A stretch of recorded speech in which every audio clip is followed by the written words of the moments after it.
Yeah, Vortex here. Welcome to my review of the Soundmagic, as it states there, the ES30D.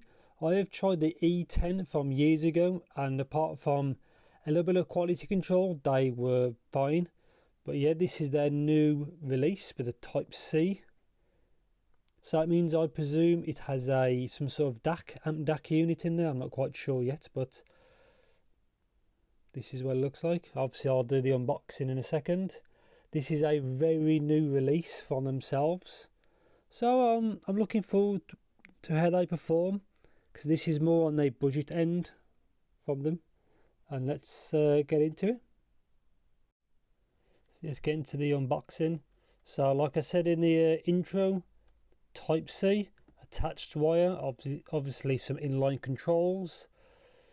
Robust metal construction, we will see about that. Excellent noise isolation, comfortable fit, powerful bass, balanced. So powerful bass and balanced aren't the same. So there's good details, we will see. Fully featured remote and microphone, compatible with Apple and Android, compatible with Type C devices. Just a bit of information there. So dynamic driver, 10mm neodymium, so 15Hz to 22 kHz, which is enough. Sensitivity, maximum input power. The thing is though, stating like how easy it is to drive, because you don't directly connect to them, because obviously there is some sort of DAC. So microphone range, 20Hz to 16 kHz. There's the sensitivity, frequency range of the amplifier. So digital audio codec, so whatever chipset is inside this can do up to 24-bit 96 kHz. So that may be compatible with Windows 7 devices, obviously with an adapter, which I'll find out. Obviously official kind of sticker. And yeah, tips and some sort of pouch, and that's it. Let's get into it. So yeah, it's been a while since I tried a Soundmagic product. The last one I tried was the E10, I think, from years ago. The red one, it worked fine, but the actual build for me wasn't very good. I had to glue like one of the actual cups together. This is, oh, I need to I'll cut those and I'll edit it. Yeah, fixed. So of course I missed that they was there, so let's get into it. The Active series.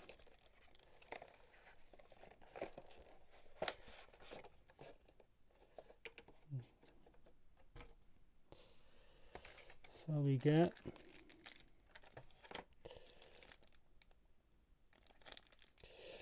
those double flange ones and some normal tips.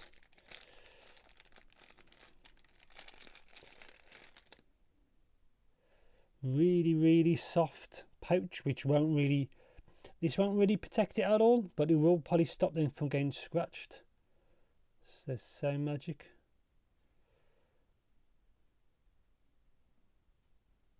It's not too bad.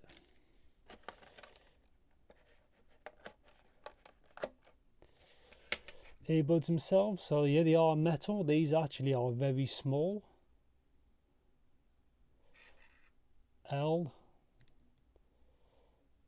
Very light. They are kind of similar to the other ones in their range. So these actually are quite small. Quite a big bore into the camera. So quite a big bore. So our ES30D.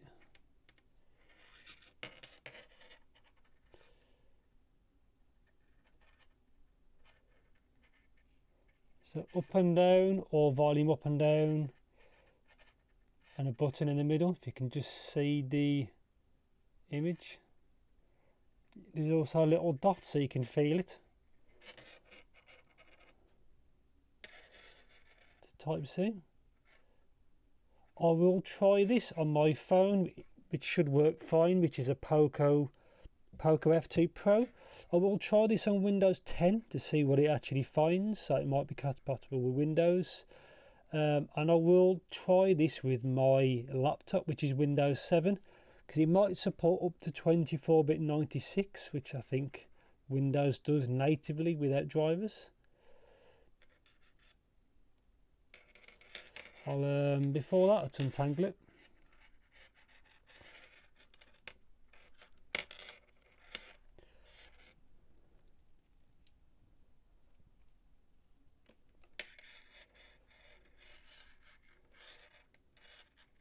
I think there's also a model of this without the Type-C. So there's a split. It has got a chin slider, which actually does work well. Easily get the problem with these kind of cables, they can get tangled easy, and that's it. Both the same length. It's not like an MH755 where they are different lengths. And yeah, I'll come back soon. Obviously you'll see me, I will edit it in to see what these actually do sound like, but so far so good, I guess. So yeah, this is what it looks like in Windows 10, and I've actually tried this with my laptop, which is Windows 7, and it actually works perfect without drivers. So Windows 7 and Windows 10 for this situation will be the same, but I'll show you. It comes up as best audio as the actual device. So levels, default is 100. I found around 30% is probably all you need on a computer, or on my laptop I've tried. Enhancements should always disable. Means Windows is less Windows can mess with it, the better. Advanced.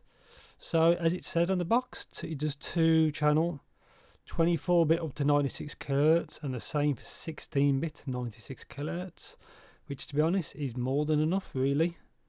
And that's it for that. Obviously, because it has an included microphone, I'll show you what that comes up. So levels, obviously you can change it to what you need to. And advanced, it's stuck at 2 channels, 16-bit, 48 kHz. And that's it. So yeah, same thing for Windows 7.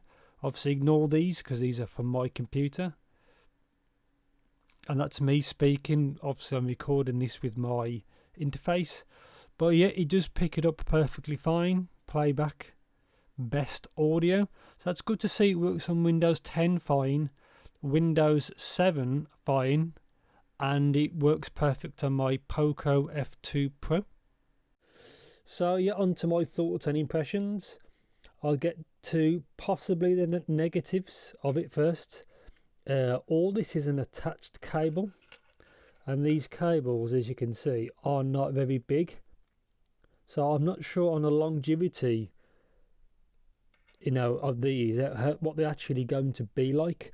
If I do have any issues, I will post in the description of this video, for more of a long-term usage. I've had this for around a day, and I've used them for quite a lot in and out the day with no issues.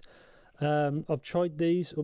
I tried these with Windows 7, works perfect, which I've obviously just saw in the previous clip. Windows 10, perfect. I've tried it with my Poco F2 Pro, straight into Type-C, perfect as well. And I've tried it with my Redmi Note 4 with an OTG-like adapter, and it works fine with that, with the adapter, which is good. Let's get into the actual controls, which is kind of a good and bad. You can see my right finger is the positive and negative, which is volume up and down only. That works perfect in Windows 10 as well. The middle button looks like a C, like a backwards C. You can play pause. You can answer a call, reject call, and you can do next track, previous track. But I couldn't figure out how to do previous track, because you press it once to pause and again unpause. You press it twice for next track. But if you try and do it 3 times for previous track, it doesn't work. So unless I'm missing something, I couldn't get the previous track or last track to work. I've tried a call with the microphone, as you can see, it's just, and my quality, they said it sounded fine, nothing amazing, just average, so it does work. Obviously, like in the previous clip, Windows does detect it, so that's kind of good. Apart from that, the build, ignoring the cable, seems fine. These shells aren't very big, and obviously the cable down only. There's L for left, the other one obviously says R for right. This is on the left ear. I preferred it to be on the right, but it is on the left ear. It sits kind of just slightly lower than your chin, so it's right there, and obviously you can see a dimple there, so you know that that's the middle button. Apart from that, obviously when you're using it, you can't see the button, but through feel, obviously you get used to it. No issues really, apart from the previous track. I'll probably figure that out. There's the chin slider. Let's get to the actual, comfort was okay. I prefer over ear normally, but I had no issues with the fitment of these. They're quite small, they're quite light. The build of these units seems fine, but then again, this is early days. Sound, I'd say the actual sound is fairly balanced, to be honest, with a bit of a emphasised in the low end, so quite consumer tuning. I wouldn't say them V-shaped, so the mids and treble, it all sounds quite realistic is probably the best way to put it, with a little bit of an emphasised low end. I didn't mind that. Some tracks it was quite bassy, and on some tracks it wasn't. It just depends what you listen to. Tracks that wasn't mastered very well, this seems to kind of hide it, which is not a bad thing. But yeah, the actual overall sound tuning, I'd say, is quite consumer, so they aren't bright, but they're not that laid back. They're fairly balanced, really, which is not bad at all. Say with a little emphasised low end, which is not too bad. Makes everything, sound alive. Electronic music sounds good. Actual speech sounds quite good with these. So if you like podcasts and all that, singing, I thought was quite good for all around. Nothing amazing, but they perform well. In this is these are in the £20 to £30 price range, which is not bad at all considering you get those. Plus in here there is a amp DAC. I'm not sure what it is. It comes up in the actual windows, as you saw in the previous clip, what it actually is. So they've actually included in the price an actual audio chipset is in there. So for the money, you're not getting, it's not too bad at all, in the £20 to £30 region. But yeah, like I was saying, the sound is fairly balanced, a little bit of an emphasised low end, which is consumer. It's not too bad at all. Soundstage and imaging I think was average at best, and in some tracks they can sound a touch maybe muddy, but the separation isn't the best. But then again, they do perform well for the price, and I do like that they are supported on a lot of different Windows. I'm surprised they worked on Windows 7. That's a good thing for me, because I can actually use it for calls on my actual older laptop with a full size USB adapter. Works surprisingly fine. I've already mentioned sensitivity, obviously impedance, which is different because you can't directly test that because you're going through an adapter. You can't just go straight to the earphones with an amp. You have to go through the actual Type-C adapter. But they seem to be fairly easy to power. Like in Windows, 25 to 30 is more than you'll need. And on my phone, maybe start to get loud at maybe 40 to 45 kind of percent, on the level that when you change the volume on my phone.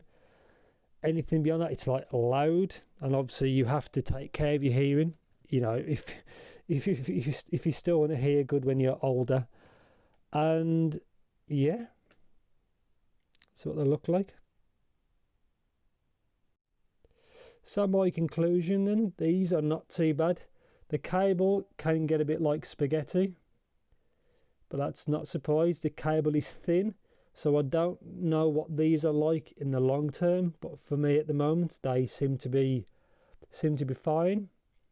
And the actual previous track on the actual inline remote, I couldn't get it to work. Maybe I'm just missing something quite simple. It could just be me with human error, or, you know, might be something big, something small, I'm not quite sure, but I couldn't get it to work. And yeah, I think that's it.